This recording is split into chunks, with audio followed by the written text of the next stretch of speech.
Infinite Battlefield, 10 times the points. Medan perang tak terbatas, 10 kali lipat poinnya. Bab 28 2 item. Begitu pandangan ke depan terbuka, perasaan yang luar biasa mengalir ke otak. Seolah-olah pemandangan sekitar 20 meter berubah menjadi air yang mengalir dan mengalir ke otaknya. Tubuhnya bergetar beberapa saat, bulu kuduknya merinding, tetapi udara panas dan kering membuatnya kedinginan yang tak bisa dijelaskan. Ini mungkin efek dari penggunaan skill ini untuk pertama kalinya, dan dia belum terbiasa dengan perasaan ini. Anda harus mencoba keterampilan ini di tempat percobaan. Pikiran ini terlintas di benak saya, tetapi peta 3D dari perspektif Tuhan muncul di benak saya. Ini luar biasa. Ini hampir tidak bisa dibedakan dari pandangan Tuhan yang sebenarnya, kecuali bahwa tidak ada warna. Apakah itu retakan di langit-langit, tikus mati di lemari sepatu, rak besi di kamar sebelah, atau pasir di celah jendela kamar atas, dia bisa melihat semuanya. Selama dia menjadi pusat bola, dia bisa melihat dengan jelas segala sesuatu dalam radius 20 meter. Tapi kenapa 20 meter? Mengenai hal ini, Su yang masih sempat menanyakan sistemnya. Jangkauan persepsi dari skill ini sama dengan 1/10 dari kekuatan tempur mentalmu. Petunjuk, kekuatan tempur spiritual dikalikan level yang ada. Petunjuk, kekuatan ekspresif dari sebagian besar keterampilan juga 1/10 dari kekuatan tempur atribut. Oke. Sangat jelas.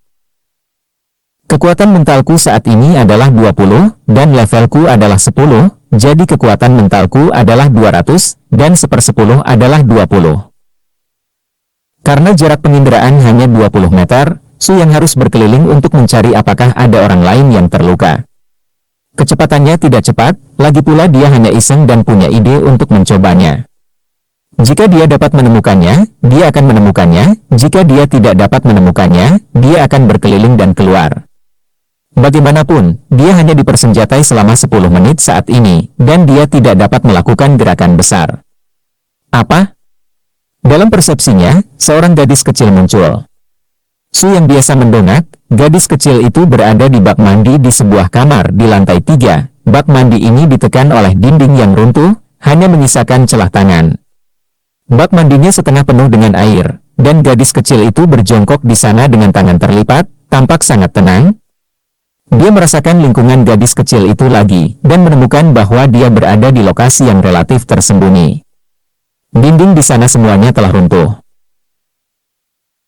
Akan sulit menemukan gadis kecil itu kecuali banyak energi dihabiskan untuk penggalian. Batas atas jarak teleportasinya saat ini juga 20 meter, jadi dia berteleportasi sekaligus. Dinding yang runtuh pecah menjadi beberapa bagian besar, dan potongan yang ditekan di bak mandi berukuran sekitar 10 meter persegi, relatif mudah bagi Su yang untuk mengangkatnya sekarang. Tepuk-tepuk-tepuk. Beberapa batu kecil di dinding yang rusak meluncur ke bawah, menyemburkan debu dari tanah. Gadis kecil itu mendongak, dan jelas terkejut saat melihat pakaian Su Yang. Bolehkah aku bertanya siapa kamu? Pria kecil itu bertanya dengan sangat sopan, tetapi sepertinya agak luar biasa untuk bertanya dalam situasi ini. Saya orang yang antusias, cepatlah keluar. Gadis kecil itu mundur, menggelengkan kepalanya dan berkata, Ibu menyuruhku menjauh dari orang asing yang memakai topeng.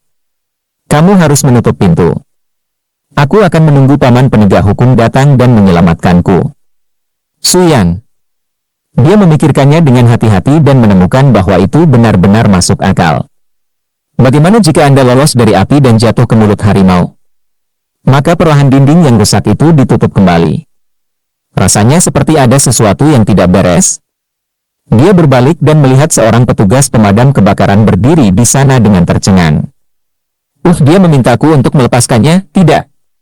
Su yang tiba-tiba mengangkat dinding yang rusak, sekejap mata menangkap gadis kecil itu dan melemparkannya ke petugas pemadam kebakaran.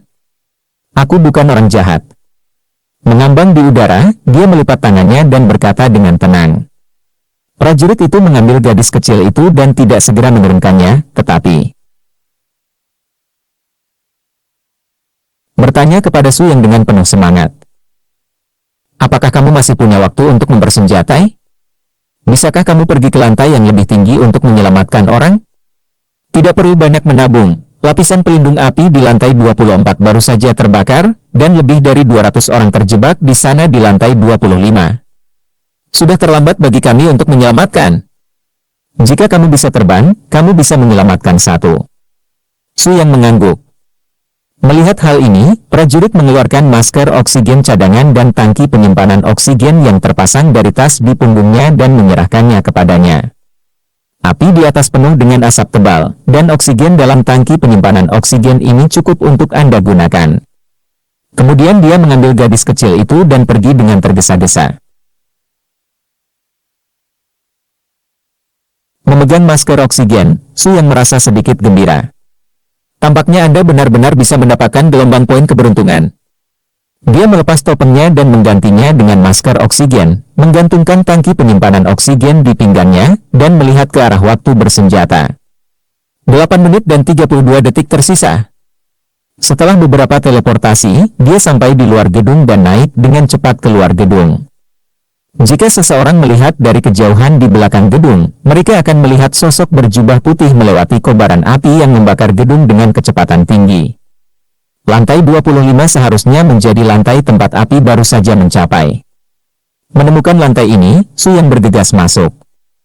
Herald Su tidak mudah terbakar, basah, dan bebas debu, jadi dia tidak perlu khawatir akan terbakar. Dan dengan masker oksigen, dia tidak perlu khawatir tidak bisa bernapas. Ditambah dengan kemampuan persepsi, terbang, dan teleportasi yang diberikan. Oleh pandangan jauh ke depan, dia bisa dibilang tidak terhalang di lantai 25 yang dipenuhi kabut hitam. Setelah melewati lapisan ini untuk waktu yang lama, dia merasakan keberadaan orang lain. Orang-orang ini berdesakan di sebuah ruangan besar di sepanjang tangga. Pintu dan jendela ruangan ini tertutup rapat, dan celah-celah pintu dipenuhi tisu basah. Setelah merasakan tangga menuju lantai 26 di sebelah ruangan, Su yang akhirnya tahu mengapa orang-orang ini terjebak di sini. Karena tangga menuju lantai 26 rusak entah kenapa, dan saya tidak bisa naik. Kelompok talenta ini hanya bisa bersembunyi sementara di ruangan dekat tangga. Su yang melayang di luar pintu, memikirkan langkah selanjutnya di benaknya. Buka pintunya dan kirim mereka satu persatu? Sepertinya agak konyol. Bagaimana cara melakukannya? Dia tidak punya cara lain. Tidak. Sepertinya ada. Su yang ingat bahwa dia masih memiliki 9 properti level C.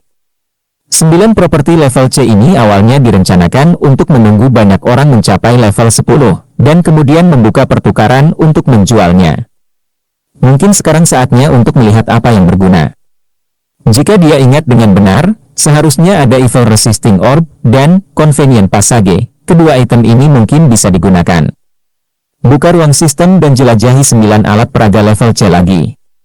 Evil Orb C dapat digunakan sekali sehari untuk menghalau semua elemen abnormal di sekitar dan membuatnya tidak dapat diakses dalam waktu 1 jam. Saluran kenyamanan C. Setelah menggunakannya, saluran satu arah silinder akan dibuat dengan cepat. Panjang dan bentuk saluran ditentukan oleh pengguna. Setelah makhluk memasuki saluran, ia akan dipindahkan ke saluran lain saluran dengan kecepatan 100 meter per detik satu ujung. Ini benar-benar hanya 2 hal yang dapat digunakan untuk saat ini. Su yang mengeluarkan Evil Repelling Bead, yang merupakan manik seukuran kepalan tangan yang terbuat dari batu giok putih berharga. Memancarkan sedikit cahaya putih, dan terasa sejuk di telapak tangannya. Sangat ringan sehingga embusan angin bisa menerbangkannya. Menggunakan. Melihat manik-manik itu, Su yang berpikir untuk menggunakannya secara diam-diam. Segera, lapisan kecil cahaya putih di permukaan manik roh jahat itu tiba-tiba membesar dan menyebar ke segala arah.